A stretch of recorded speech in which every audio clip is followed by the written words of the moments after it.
The fluorescent lights hummed overhead as Sarah Chin pushed her cleaning cart down the marble corridors of Blackstone Tower, the gleaming headquarters of Meridian Industries. At 3:47 a.m., the 42nd floor was eerily quiet, save for the soft squeak of her cartwheels and the distant hum of the city that never slept below. Most people saw her as just another face in the invisible army of night shift workers who kept corporate America running while the executives slept in their suburban mansions. Before we jump back in, tell us where you're tuning in from, and if this story touches you, make sure you're subscribed, because tomorrow I've saved something extra special for you. Sarah had been working these halls for 3 years now, ever since her world fell apart.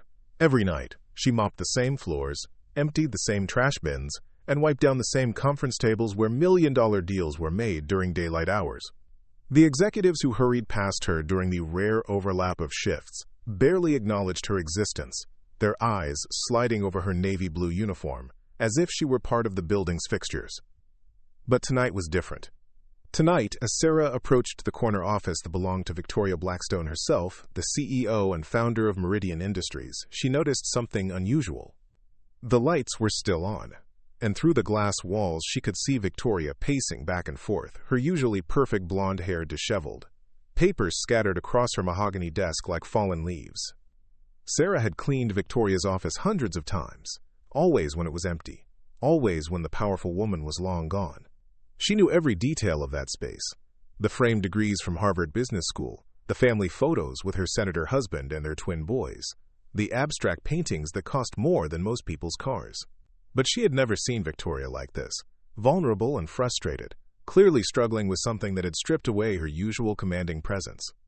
As Sarah began her routine of emptying the wastebaskets, she couldn't help but overhear Victoria's phone conversation.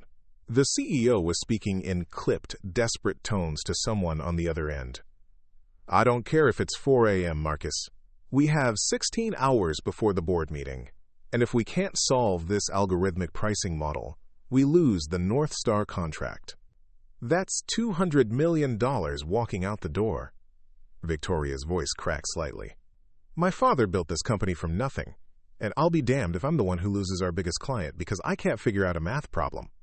Sarah continued her work silently, but her ears perked up at the mention of algorithmic pricing. She had heard fragments of this crisis over the past week while cleaning. Meridian's biggest client, North Star Energy, had presented them with a complex mathematical challenge. They needed an optimization algorithm that could dynamically price energy distribution across 17 different markets while accounting for weather patterns, seasonal demand, regulatory changes, and competitor pricing. The first company to solve it would win an exclusive 10-year contract worth $2 billion. "Yes, I know we hired Princeton Mathematical Solutions," Victoria continued, her voice rising with frustration. "They've had the problem for 2 weeks and thrown their best people at it. Dr. Harrison said it's practically unsolvable with current computational methods. The MIT consulting team told us the same thing yesterday." Sarah's hand froze on the trash bin she was emptying. Through the glass partition, she could see dozens of whiteboards covered in equations, computer printouts filled with failed algorithms, and sticky notes with partial solutions scattered everywhere. The mathematical chaos spoke to something deep in her soul, something she had buried under 3 years of midnight shifts and deliberately forgotten dreams. "No, bringing in more experts won't help," Victoria said, slumping into her leather chair. "We've consulted with teams from Stanford, Caltech, and Carnegie Mellon. They all say the same thing. The variables are too complex, the interdependencies too numerous. It would take a supercomputer running for months to find a solution. And we don't have months, we have hours." As Victoria ended her call and buried her face in her hands, Sarah found herself studying the equations on the nearest whiteboard. Even from a distance, she could see the fundamental flaw in their approach. They were treating it as a linear optimization problem when it was clearly a multidimensional nonlinear system with chaotic attractors. The solution required a completely different mathematical framework, one that combined game theory with dynamic systems modeling and a touch of quantum probability mathematics. Sarah had seen problems like this before, back when she was Dr. Sarah Chen, when she had her own office at MIT, when she was publishing groundbreaking papers on applied mathematics and teaching graduate students the elegant beauty of complex systems. Back before her husband David's gambling addiction destroyed their marriage, drained their savings, and left her with crushing debt.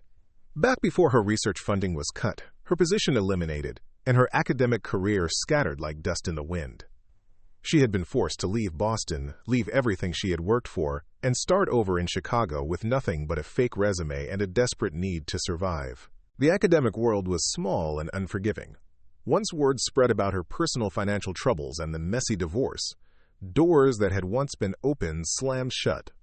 No university would hire someone with her baggage, no matter how brilliant her work had been. So Sarah Chen, former MIT professor with a doctorate in applied mathematics and computational theory, became Sarah Chen the night janitor, invisible and forgotten, supporting herself with minimum wage while the intellectual gifts that had once earned her international recognition gathered dust in her mind.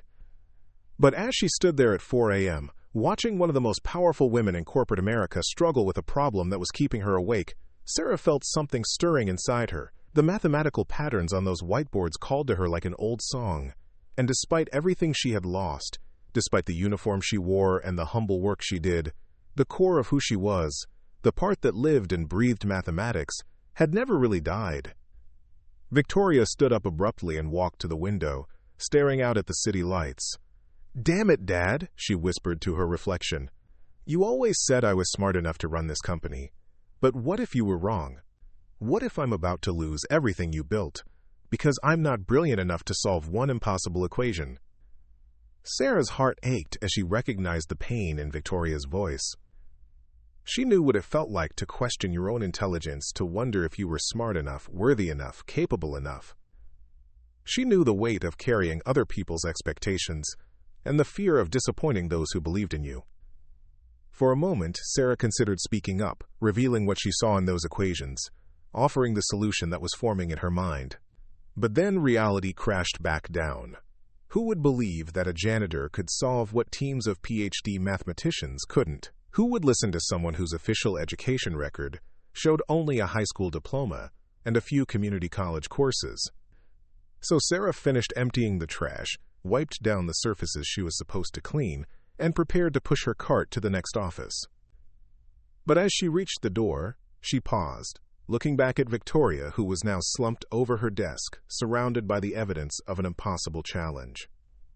Tomorrow, Sarah knew the board meeting would determine Meridian's fate. Victoria would stand before investors and clients, trying to explain why the company had failed to deliver on its promises.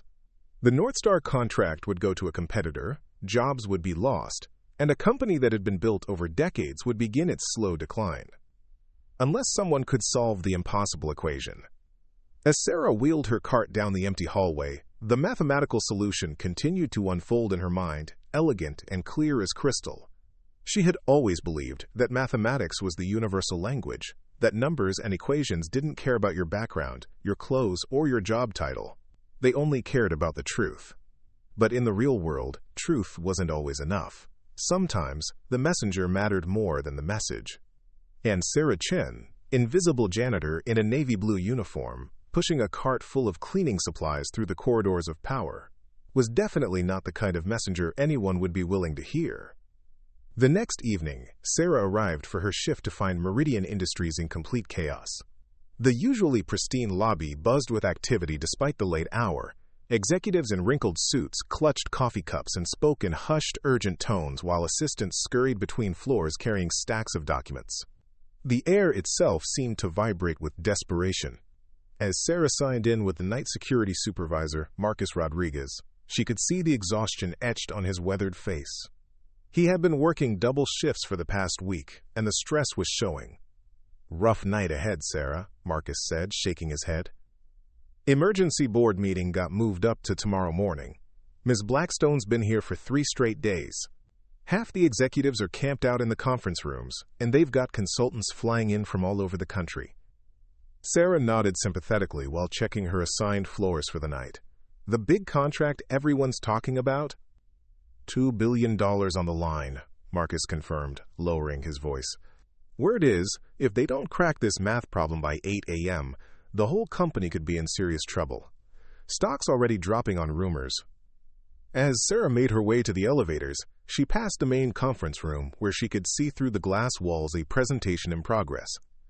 Dr. Elena Vasquez from Princeton Mathematical Solutions stood at the front, pointing to complex equations projected on multiple screens while a room full of tired executives watched with diminishing hope. The computational complexity exceeds our current modeling capabilities, Dr. Vasquez was saying. We've run simulations on our most powerful systems, and the variables create an optimization problem that's essentially unsolvable within the required time frame. Victoria sat at the head of the table, her usually immaculate appearance showing signs of the sleepless nights. Her vice president, Robert Sullivan, leaned over to whisper something that made her close her eyes in obvious frustration. Sarah continued to the freight elevator, but she couldn't shake what she had witnessed. She had read Dr. Vasquez's papers during her MIT days, brilliant work on computational theory, but her approach was always too rigid, too focused on brute force solutions rather than elegant mathematical insights. The 42nd floor was different tonight. Instead of the usual quiet darkness, several offices remained lit, and Sarah could hear voices, ringing phones, and the constant hum of printers and copy machines. As she began her cleaning routine, she found herself piecing together fragments of conversations and discarded documents that told the story of a company on the brink of collapse. In the break room, she overheard two junior analysts discussing their failed attempts to find alternative approaches. "I've been working on this for 60 hours straight," one said. "My head feels like it's going to explode. These energy distribution patterns don't follow any normal mathematical models." Preparing and narrating this story took us a lot of time, so if you are enjoying it, subscribe to our channel. It means a lot to us.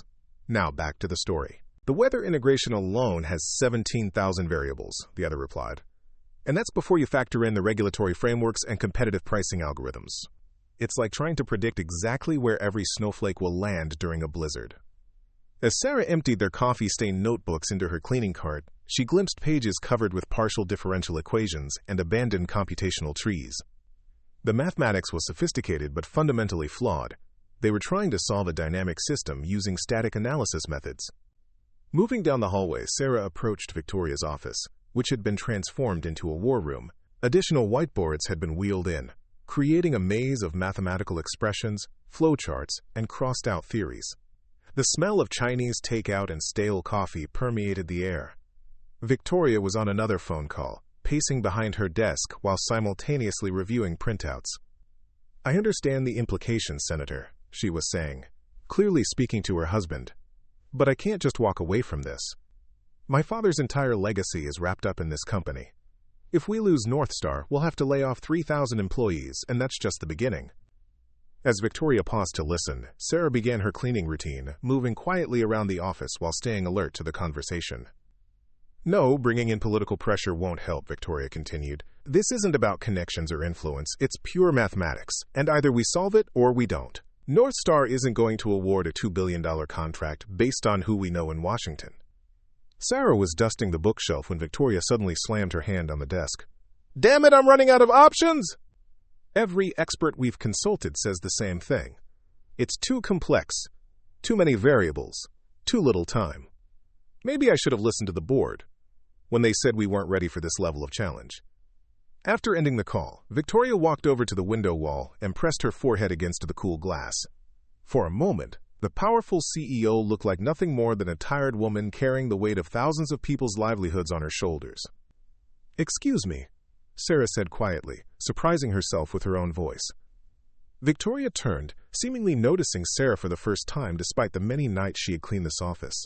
"Oh, I'm sorry, I didn't realize anyone was here. Don't mind me, I'm just having a crisis of confidence." Sarah hesitated, then gestured toward the whiteboards. "The energy distribution problem?" Victoria's eyebrows raised slightly. "You know about that?" "It's hard not to hear about it when the whole building's talking about it," Sarah replied carefully. "Plus, I've been cleaning around these equations for days." "Right," Victoria said with a tired smile. "I suppose the whole thing has become quite the spectacle. We've got some of the brightest mathematical minds in the country stumped by what amounts to a really complicated word problem." Sarah moved closer to one of the whiteboards, her eyes scanning the equations.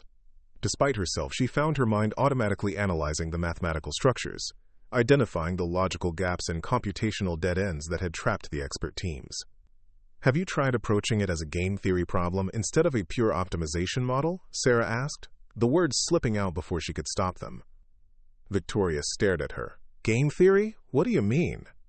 Sarah felt her heart racing, but something about Victoria's genuine curiosity made her continue. Well, energy pricing isn't really about finding the mathematically perfect price. It's about predicting how competitors will respond to your pricing, how consumers will react to market changes, how regulatory bodies will adjust their policies. It's more like poker than calculus. I've never heard any of our consultants describe it that way, Victoria said, moving closer to the whiteboard. Our PhDs from Princeton and MIT all treated it as a computational optimization challenge. Sometimes the most educated approach isn't the right approach, Sarah said quietly. Sometimes you need to think like the system you're trying to model, not like the mathematician trying to solve it. Victoria studied Sarah with new interest. You seem to know quite a bit about mathematics for... She paused, clearly struggling with how to phrase her observation politely. For a janitor? Sarah finished with a slight smile. I took some college courses before life got in the way. Numbers have always made sense to me, even when nothing else did. What's your name? Sarah Chin.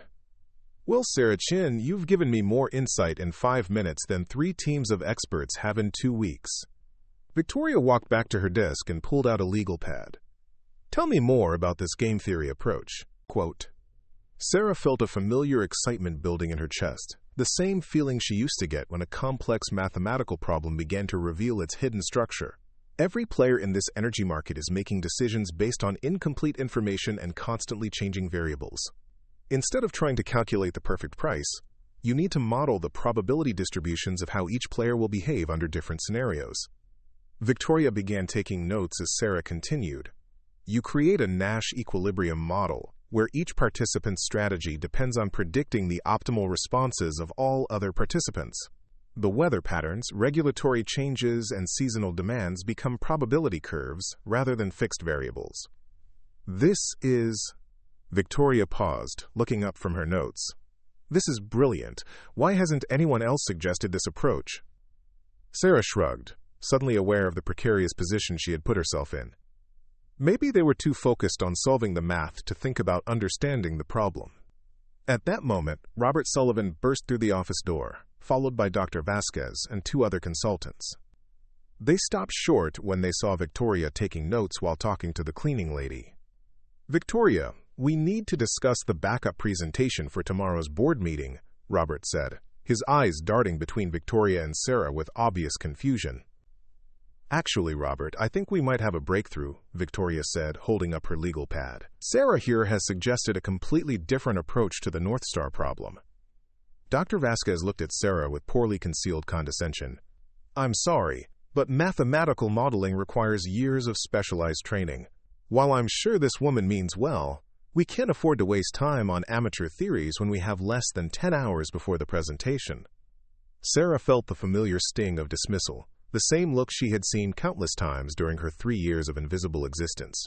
She began to gather her cleaning supplies, preparing to retreat back into the safety of anonymity.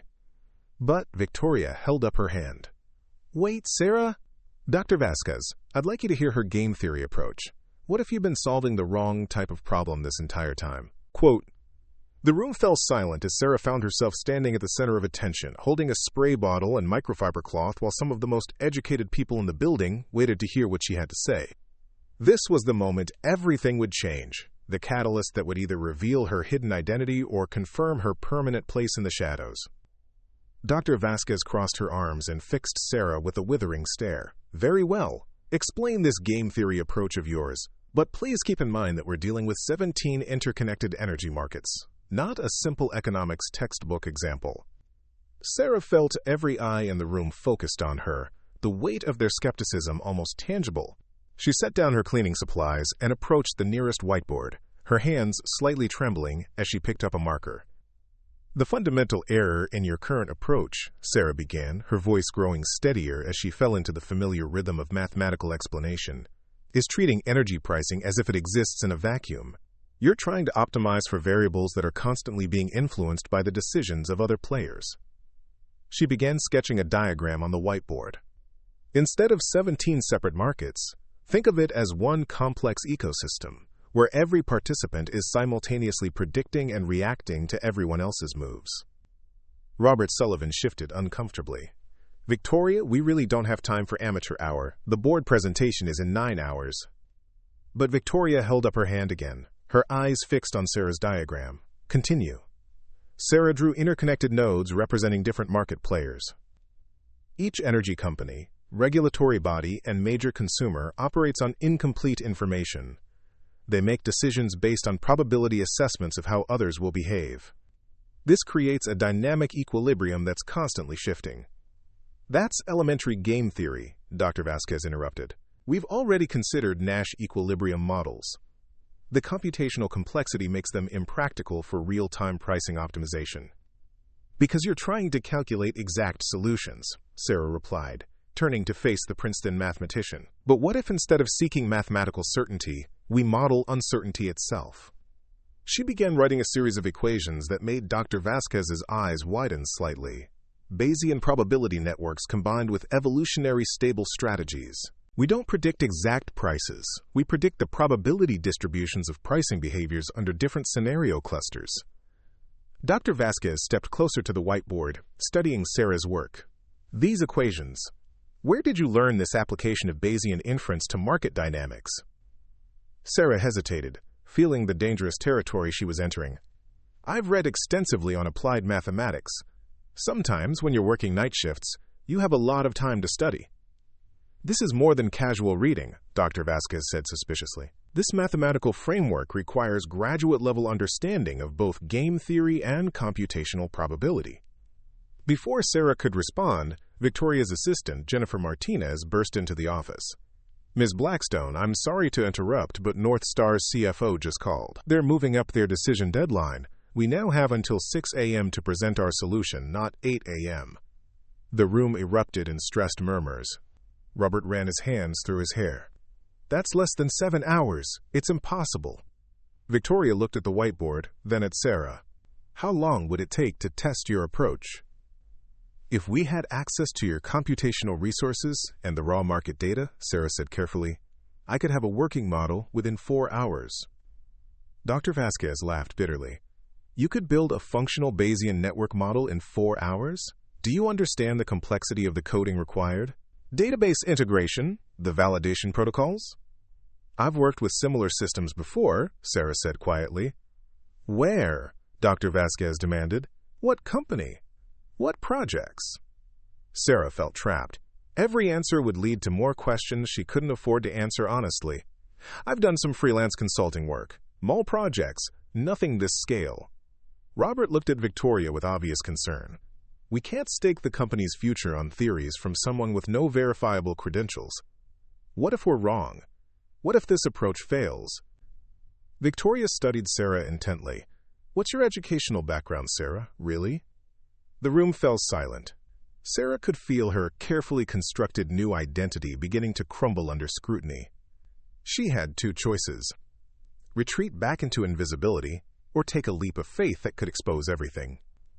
I have a bachelor's degree in mathematics from UC Berkeley, she said, offering a partial truth. I specialized in applied probability theory.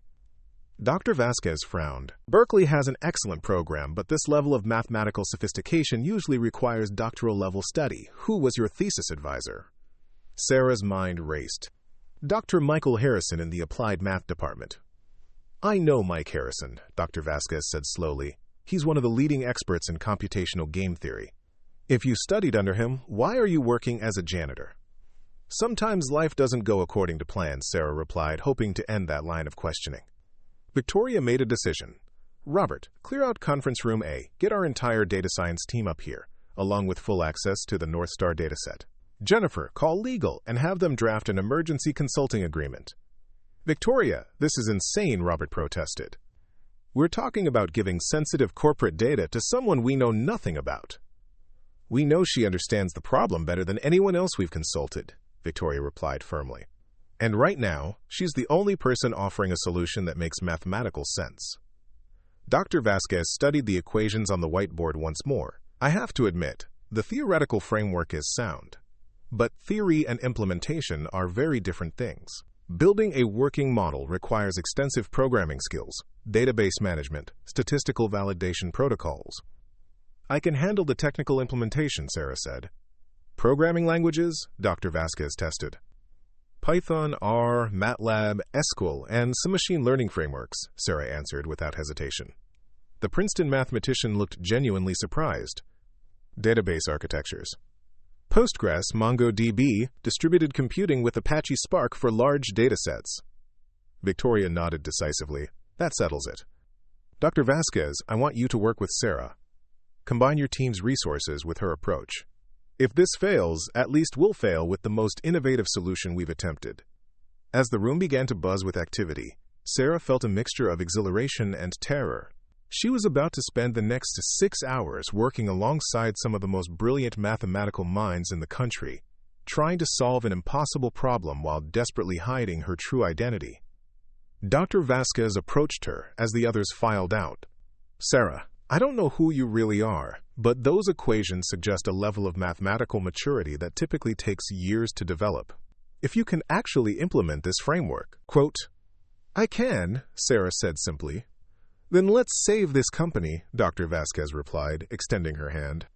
And maybe after we're done, you can tell me what a mathematician of your caliber is really doing, pushing a mop at 3 a.m.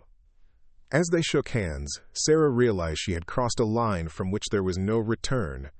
In the next few hours, she would either prove her worth and risk exposing her past, or fail publicly and confirm everyone's worst assumptions about who she appeared to be.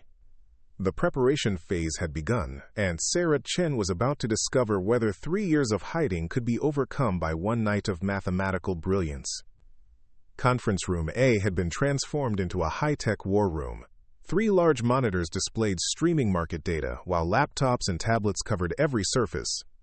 The Meridian Data Science team, 6 brilliant analysts led by Dr. James Morrison, worked frantically alongside Dr. Vasquez's Princeton consultants to implement Sarah's theoretical framework into working code. Sarah sat at the center of it all, her fingers flying across the keyboard as she built the core algorithms. The navy blue janitor uniform looked starkly out of place among the business suits and designer clothing, but her mathematical prowess was undeniable. For 3 hours, she had been coding at a pace that left seasoned programmers struggling to keep up. The Bayesian inference engine is complete, Sarah announced, stretching her tired shoulders. We're now processing 17,000 variables simultaneously, updating probability distributions in real time as new market data flows in. Dr. Morrison, Meridian's head of analytics, leaned over her shoulder to examine the code. This is remarkable. You've managed to reduce computational complexity by a factor of 12, while actually increasing accuracy. How did you optimize the matrix calculations? Sparse matrix operations with dynamic memory allocation, Sarah replied without looking up from her screen. Most of these calculations involve matrices that are 90% zeros. Standard algorithms waste enormous resources computing empty space. Dr. Vasquez nodded approvingly. That's doctoral-level optimization theory. Where exactly did you learn to implement such sophisticated mathematical concepts? Before Sarah could answer, the conference room door burst open. Robert Sullivan stormed in, followed by 3 members of Meridian's board of directors, including Chairman Harold Blackstone, Victoria's uncle, and the company's largest shareholder. Victoria, what the hell is going on here? Harold demanded, his silver hair and expensive suit radiating authority. I get a call at 2 a.m. telling me that we've abandoned our expert consultants and are now betting the company on theories from our cleaning staff? Victoria stood to face her uncle, her jaw set determinedly. Uncle Harold, we've made more progress in 3 hours than we did in 2 weeks with traditional approaches. Sarah's model is actually working. Sarah? Harold's eyes fell on the woman in the janitor uniform hunched over a laptop surrounded by complex mathematical equations. You've got to be kidding me. We're supposed to present to North Star in 3 hours, and our solution comes from someone who mops floors? Dr. Vasquez stepped forward diplomatically. Mr. Blackstone, I understand your concerns, but the mathematical framework is genuinely innovative. The preliminary results are promising. Promising? Board member Catherine Wells interjected sharply. We're not running a charity for underprivileged mathematicians. This is a $2 billion contract. Our fiduciary responsibility is to shareholders, not to some feel-good story about hidden genius. Sarah felt the familiar weight of judgment and prejudice settling over the room.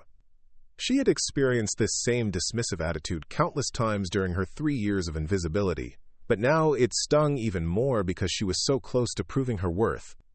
"Perhaps we should see some actual results," suggested board member Thomas Fletcher, a former investment banker known for his ruthless pragmatism. "Numbers don't lie, regardless of who produces them." Sarah's hands trembled slightly as she pulled up the test results on the main display screen. "The model has successfully predicted energy price fluctuations across all 17 markets for the past 6 months, with 94.7% accuracy. That's compared to 73% accuracy from the existing optimization algorithms." The room fell silent as the data spoke for itself. Charts and graphs showed Sarah's Bayesian network consistently outperforming every other predictive model Meridian had ever used. Harold studied the results, then turned to Dr. Morrison. "Is this data accurate? No manipulation or selective presentation?" "Completely accurate, sir. Drive," Morrison confirmed. "I verified every calculation myself. The improvement is genuine and statistically significant." But rather than celebrating, Harold's expression darkened. "Robert, a word outside, now." As the senior executives left the conference room, Sarah caught fragments of their heated conversation through the glass walls. Harold was gesturing angrily while Robert nodded in agreement, both men casting disapproving glances back toward the conference room. Dr. Vasquez sat down beside Sarah. "Don't let them get to you. In 30 years of academic work, I've rarely seen mathematical intuition at this level. Your approach is revolutionary." "Revolutionary approaches don't always win corporate contracts," Sarah replied quietly, watching the executives argue outside. When Harold and Robert returned, their faces were set in grim determination. Harold addressed the room formally. "While we appreciate everyone's efforts, the board has decided to proceed with Princeton's original optimization model for tomorrow's presentation." "Uncle Harold, that model doesn't work," Victoria protested. "We've already proven that Sarah's approach is superior." "The Princeton model is from a recognized consulting firm with established credentials," Harold replied coldly. "North Star expects to work with verified experts, not experimental theories from unvetted personnel." Dr. Vasquez stood up angrily. "This is academic discrimination at its worst. You're rejecting a superior solution based purely on the messenger's job title." "We're making a responsible business decision," Robert countered. "What happens when North Star asks about our methodology? Do we tell them our breakthrough came from our night shift janitor? They'll think we're not serious about this partnership." Sarah felt her carefully controlled emotions beginning to fracture. "So even when I prove that I can solve your impossible problem, it doesn't matter because I clean toilets for a living?" "It's not personal," Harold said dismissively. "It's about corporate image and professional standards. North Star is entrusting us with their most sensitive data. They need confidence in our team's qualifications."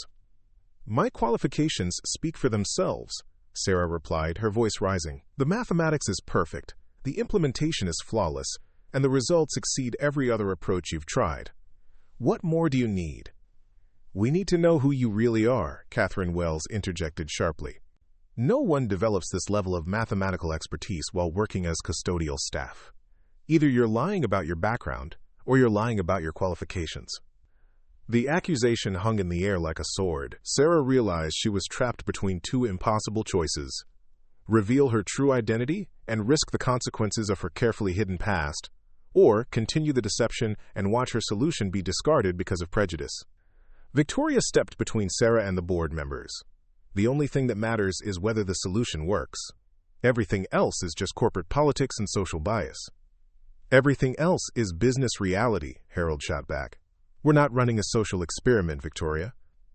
We're trying to save this company, and that means making decisions based on facts, not feelings." "Then look at the facts," Sarah said, her voice growing stronger with righteous anger. "My algorithm outperforms every expert team you've hired. My code is cleaner and more efficient than anything your consultants have produced. My mathematical insights have solved a problem that stumped Princeton, MIT, and Stanford. Those are facts." "But we don't know anything about you," Robert pressed. "For all we know, you could be a corporate spy, a disgruntled employee from a competitor, someone with ulterior motives." Sarah laughed bitterly. "Yes, I've been playing an incredibly long game, spending 3 years emptying your trash cans just so I could eventually steal your energy pricing contracts." The sarcasm only made Harold more suspicious.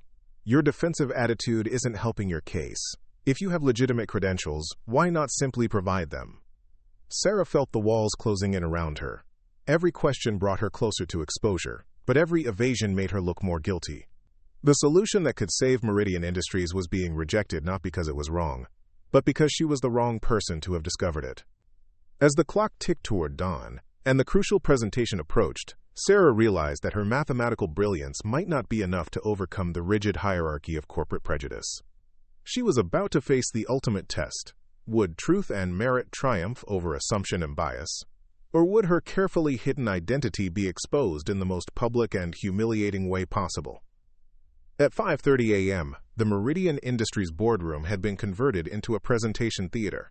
Northstar Energy's executive team sat on one side of the polished mahogany table, led by CEO Amanda Cross and CFO Michael Zhang. Their expressions were stern and businesslike. They had flown in from Houston specifically for this meeting, and their body language suggested they were prepared to walk away if Meridian couldn't deliver. Victoria stood at the head of the table, flanked by Harold and Robert, while Dr. Vasquez prepared to present Princeton's traditional optimization model. Sarah sat in the back corner, technically present only because she was still officially on her janitorial shift, her navy uniform a stark contrast to the sea of expensive suits filling the room. "Ladies and gentlemen," Amanda Cross began, her voice carrying the authority of someone accustomed to making billion-dollar decisions. Northstar Energy has given Meridian Industries every opportunity to solve our algorithmic pricing challenge. This is your final presentation. If you cannot demonstrate a working solution this morning, we will be awarding the contract to Blackwood Analytics, who claims they can deliver results within 60 days. Harold cleared his throat nervously. "Ms. Cross, we appreciate your patience. Dr. Vasquez from Princeton Mathematical Solutions will present our optimization framework." Dr. Vasquez moved to the presentation screen, but before she could begin, Victoria stood up abruptly. "Actually, I'd like to present an alternative approach that we've been developing." Harold shot her a warning look. "Victoria, we discussed this. We're proceeding with the Princeton model." "The Princeton model doesn't work," Victoria said firmly. "It achieves only 73% accuracy on historical data. I have a solution that achieves 94.7% accuracy." Michael Zhang leaned forward with interest. 94.7%? That's significantly better than any model we've seen. Who developed this solution? Victoria gestured toward Sarah. "Sarah Chen, one of our mathematical consultants." Amanda Cross followed Victoria's gesture, her eyes settling on Sarah's uniform with visible confusion. "Your consultant is wearing janitorial attire?" "Ms. Chen has been working around the clock on this project," Victoria explained, trying to navigate the awkward situation. "She hasn't had time to change." Harold stood up quickly. "Ms. Cross, I apologize for the confusion. We have some internal disagreement about which model to present. Perhaps we should stick with our original plan." "No," Amanda Cross interrupted, her business instincts taking over. "If you have a solution with 94.7% accuracy, I want to see it. Northstar doesn't care about corporate politics or presentation aesthetics. We care about results." Sarah felt every eye in the room turn toward her. This was the moment she had been dreading and anticipating in equal measure. She could continue to hide behind her carefully constructed identity, or she could step forward and claim ownership of her intellectual work. "The solution is based on Bayesian probability networks combined with evolutionary game theory," Sarah began, standing up slowly. "Instead of treating energy pricing as a pure optimization problem, we model it as a dynamic ecosystem, where every participant is simultaneously predicting and reacting to the behavior of other market players." She moved to the presentation screen and began pulling up her data models. Traditional approaches fail because they assume static variables in a dynamic system. Energy markets don't follow mathematical perfection. They follow human psychology, economic incentives, and probabilistic decision-making. Michael Zhang studied the complex diagrams appearing on the screen. "This is sophisticated mathematical modeling." "What's your educational background, Ms. Chen?" Sarah hesitated for just a moment, then made a decision that would change everything. "I have a PhD in applied mathematics and computational theory from MIT. My doctoral research focused on stochastic game theory applications in complex adaptive systems." The room erupted. Harold's face turned red with anger. Robert began whispering urgently to other board members. and Dr. Vasquez stared at Sarah with a mixture of shock and understanding. "You have a doctorate from MIT?" Amanda Cross asked, leaning back in her chair. "Then why are you working as a janitor?" "Sometimes highly qualified people find themselves in circumstances that don't reflect their capabilities," Sarah replied carefully. "But mathematical ability doesn't disappear because of personal setbacks." Harold stood up furiously. "This is exactly what I was afraid of. We have someone who has been deliberately deceiving us about her identity and qualifications. How can we trust anything she says?"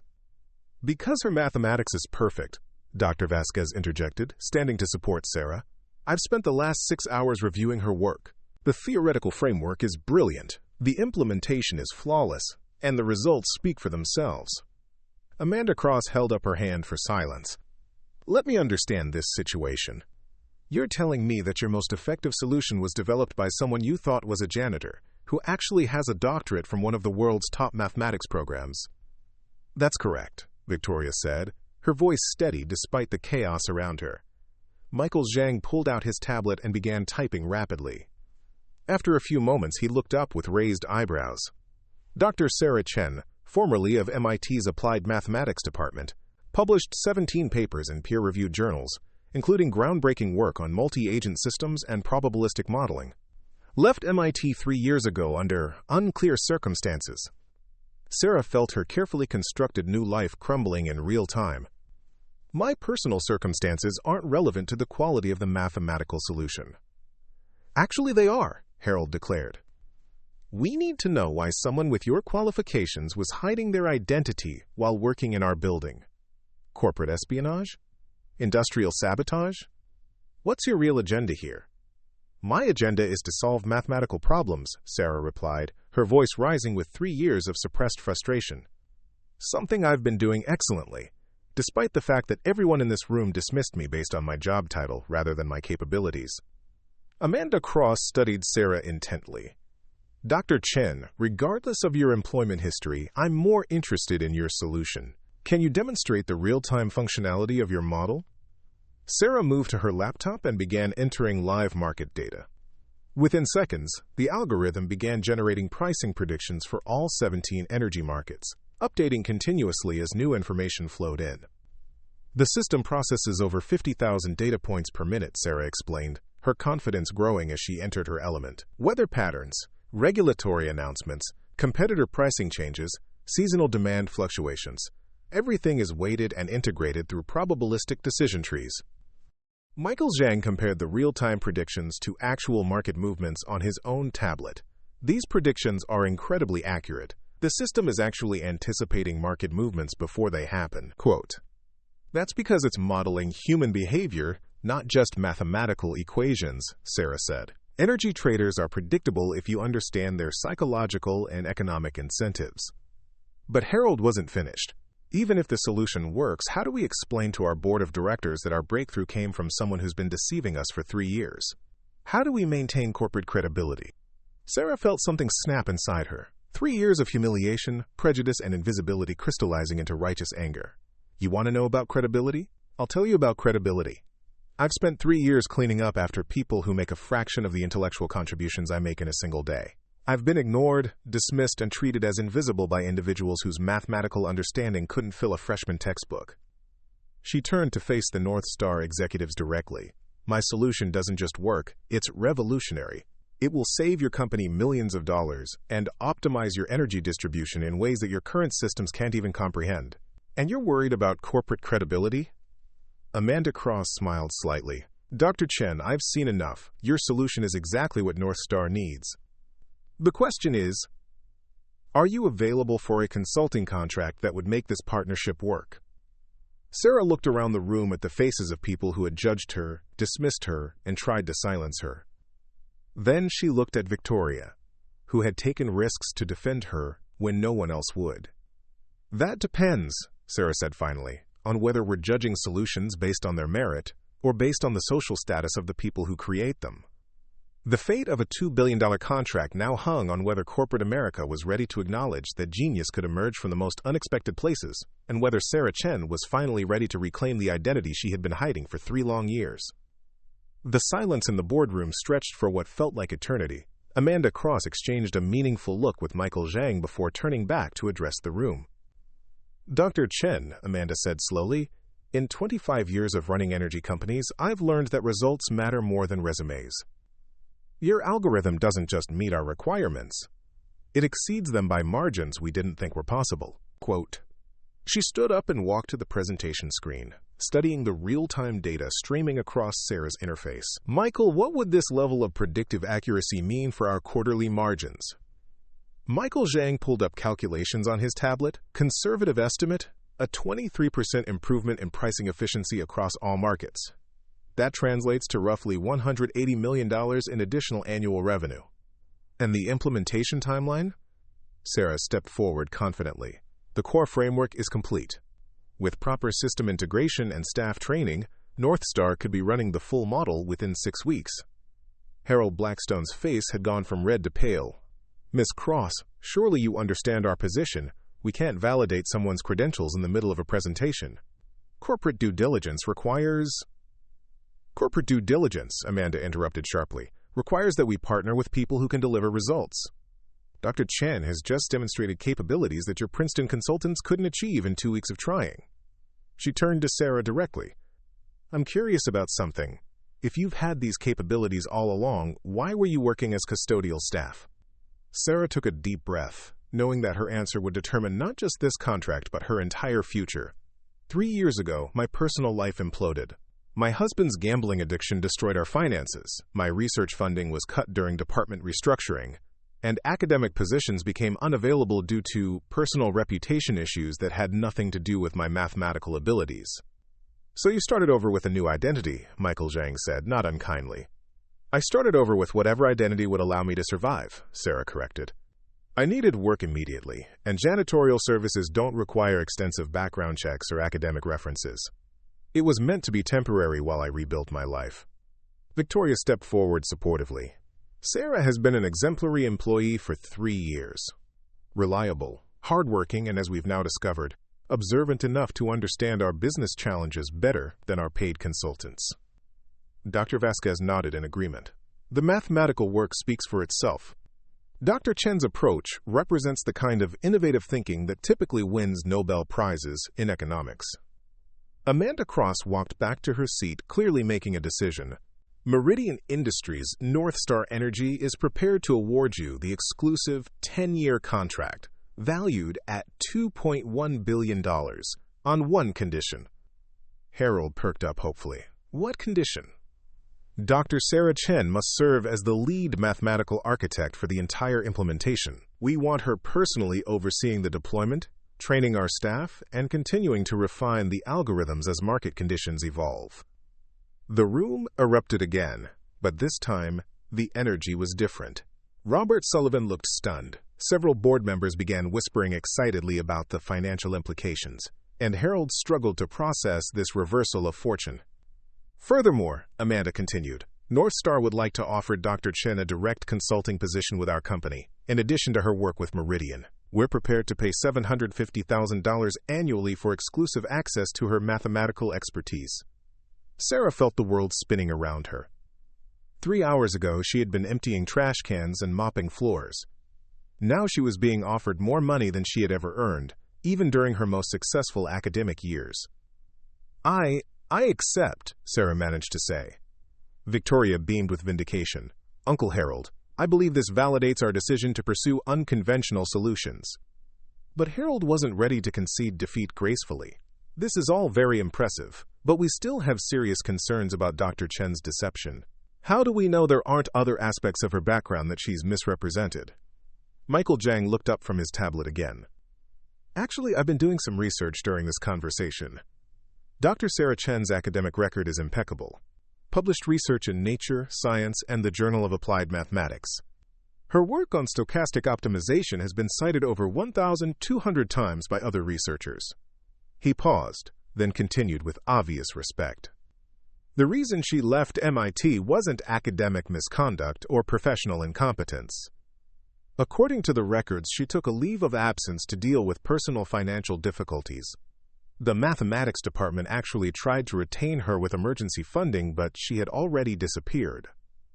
Dr. Vasquez looked at Sarah with new understanding. You didn't just leave academia.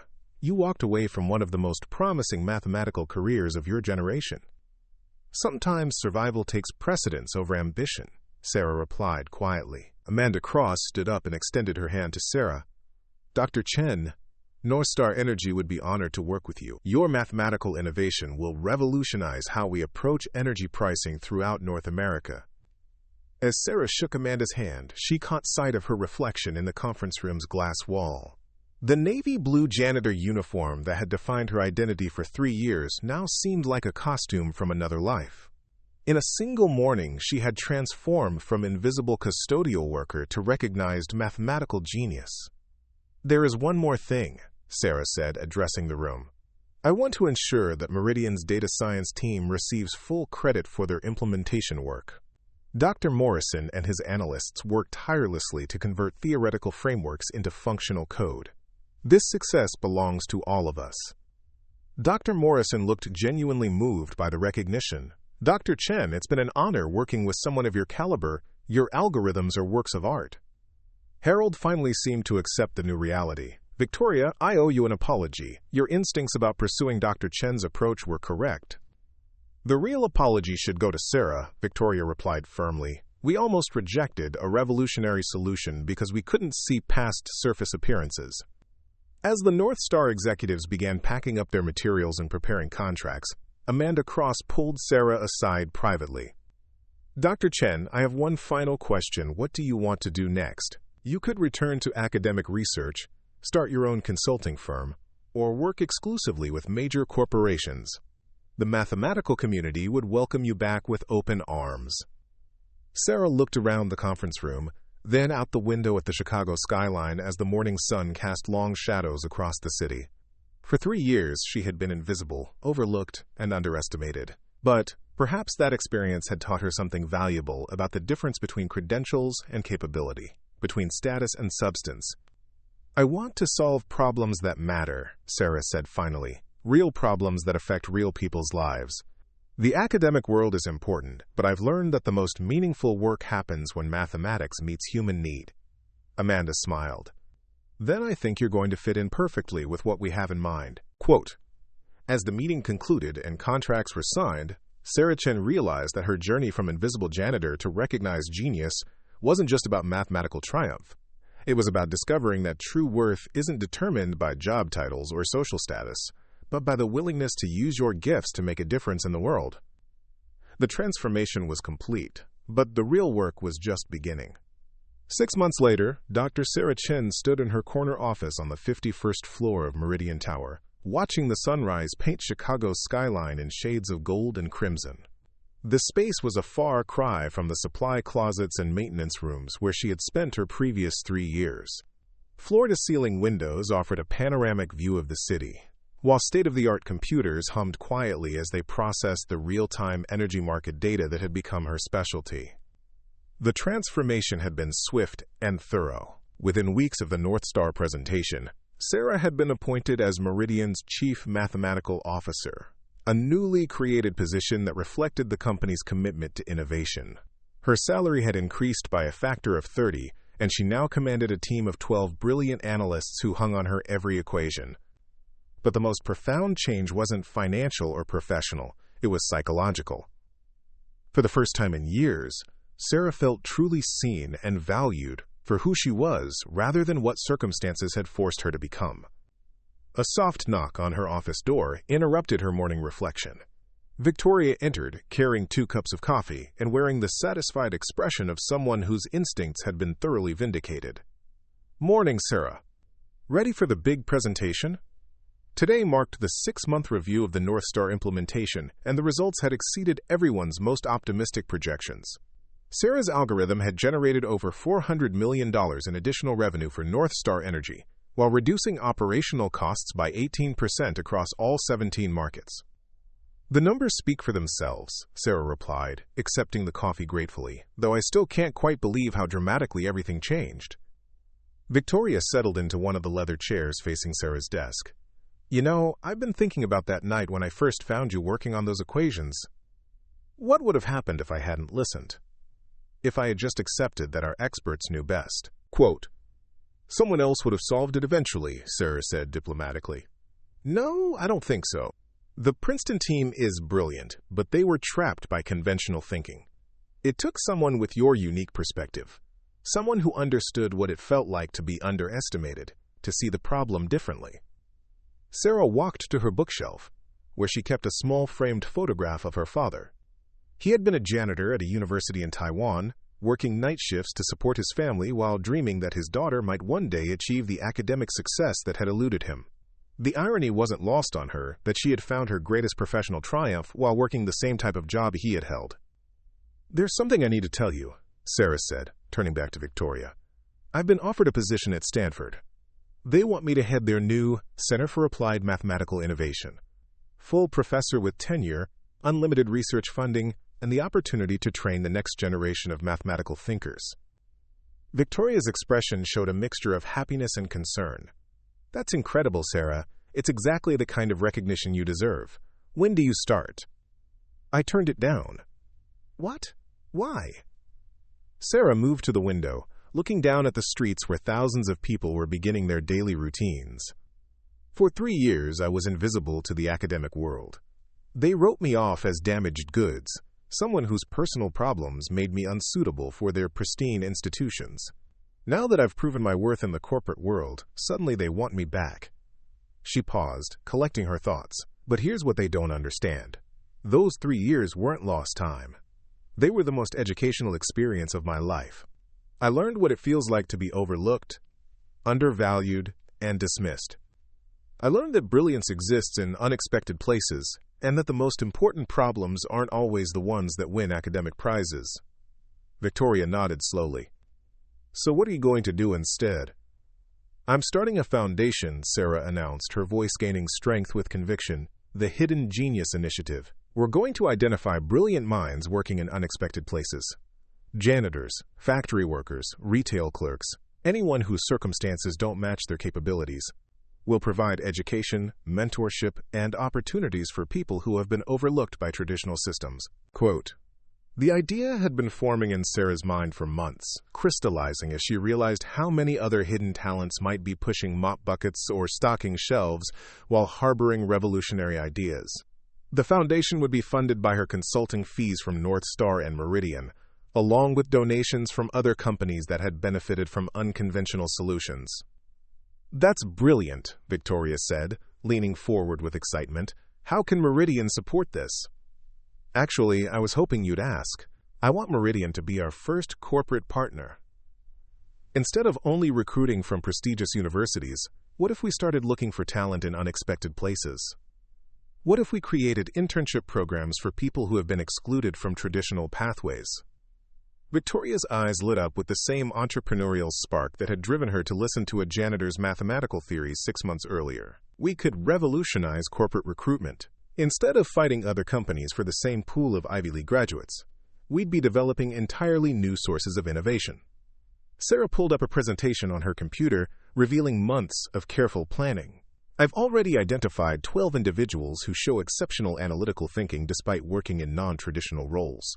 There's Maria Santos, a convenience store clerk who has developed an inventory optimization system that reduces waste by 35%. David Park, a security guard who noticed patterns in building energy usage that could save companies millions in utility costs. Lisa Williams, a restaurant server who created a customer flow model that maximizes seating efficiency." "These people are already solving complex problems," Victoria observed. "They just need someone to recognize their potential." "Exactly. And once we prove that this approach works, other companies will follow.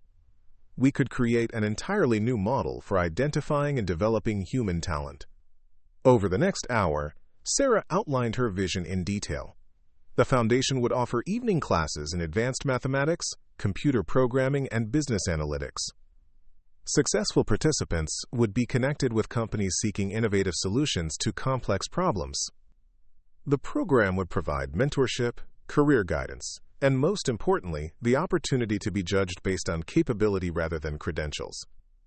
"There's one more component," Sarah added, bringing up a final slide.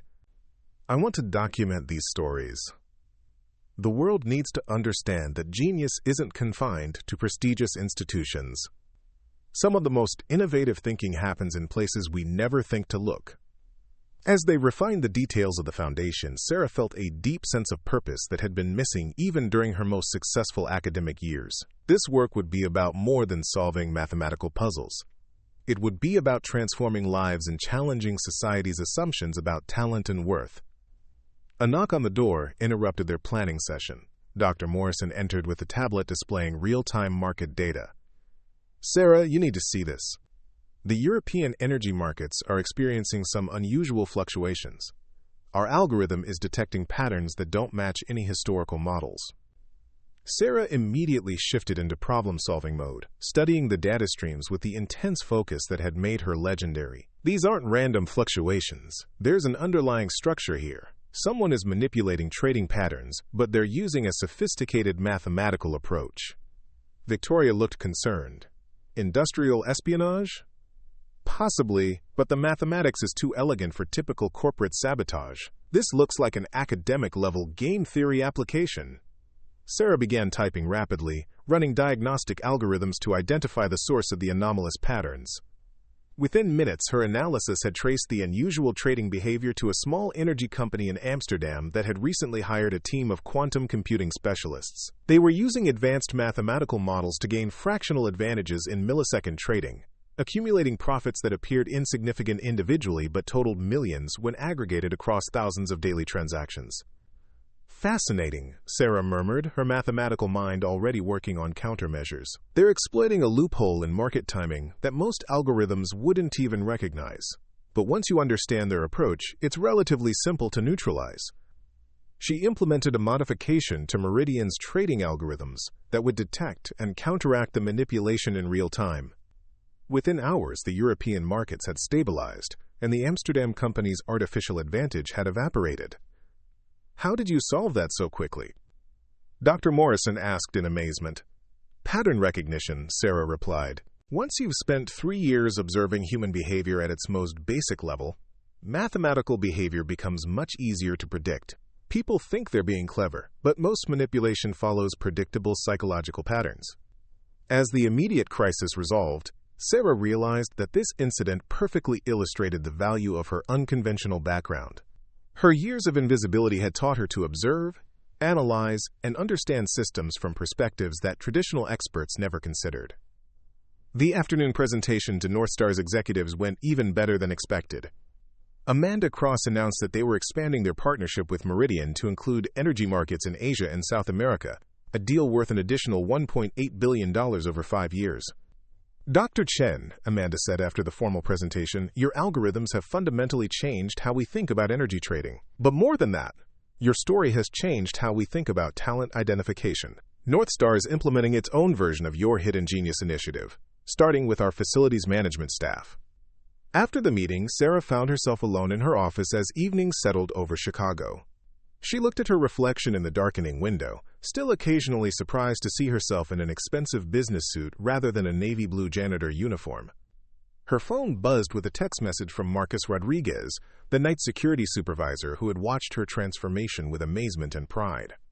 The message was simple. "Saw the news about your foundation on the company website. Proud of you, Dr. Chen. You're going to change a lot of lives." Sarah smiled, remembering the countless nights when Marcus had been her only human contact during those long, lonely shifts. He had always treated her with respect and kindness, regardless of her job title, and his support had meant more than he probably realized. She opened her laptop and began composing an email to the Stanford Mathematics Department, officially declining their offer and explaining her reasons. As she typed, Sarah reflected on the strange journey that had brought her to this moment. 3 years ago, she had been a broken woman fleeing from professional and personal failure. Tonight, she was a recognized innovator, preparing to launch an initiative that could transform thousands of lives. The email concluded with a paragraph that captured everything she had learned. True mathematical discovery doesn't happen in isolation. It emerges from the intersection of analytical thinking and human experience. My most important insights didn't come from academic research, but from understanding what it means to be overlooked, underestimated, and invisible. The next great breakthroughs will come from minds we haven't thought to engage, working in places we haven't thought to look. As Sarah prepared to leave her office, she noticed a cleaning cart in the hallway. The night shift was beginning their rounds, the invisible army of workers who would maintain the building while the executive slept. She thought of her former colleagues, hard-working people who might be harboring their own hidden talents, waiting for someone to notice their potential. Tomorrow, the real work would begin. The Hidden Genius Initiative would start identifying and nurturing brilliance wherever it could be found, proving that innovation doesn't require pedigree. It only requires opportunity, recognition, and the courage to believe that extraordinary thinking can emerge from ordinary circumstances.